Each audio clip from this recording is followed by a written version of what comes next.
ખુશી છે જો કે ક્યાંક નારાજગી પણ છે, ક્યાંક આક્રોશ પણ છે।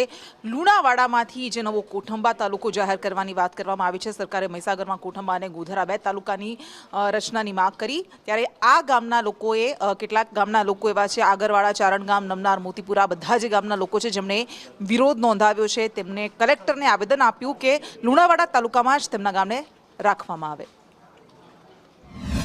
લુણાવાડા તાલુકામાંથી કોઠંબા તાલુકો જુદો પડવાની જે કાર્યવાહી ચાલી રહી છે એની અંદર વરદરી વિભાગના અમારા 4 પંચાયતના નામ લીધેલા છે। તો અમારે લુણાવાડા તાલુકામાંથી કોઠંબા તાલુકાની અંદર કન્વર્ટ થવું નથી।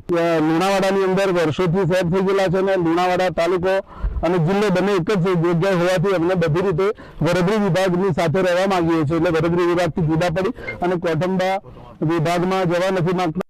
જે નવીન કોઠંબા તાલુકાની માગણી કરી રહ્યા છે, અમારે જવું નથી, અમારે લુણાવાડામાં રહેવાનું છે અને લુણાવાડામાં જ રહેવા માંગીએ છીએ। આગરવાડા, ચાણગામ, નમનાર, મોતીપુરા આ રેવન્યુ વિલેજમાં લાગે છે અને આ 4 ગામના નામ લખ્યા છે। અમને પૂછ્યું નહીં, અમને જાણ નહીં કરી અને અમે હરકી જ જવા માંગતા નથી અને અમારો એ બજાર સાથે કોઈ એ નથી, લેવડ દેવડ નથી। અમારી લેવડ દેવડ લુણાવાડા સાથે છે।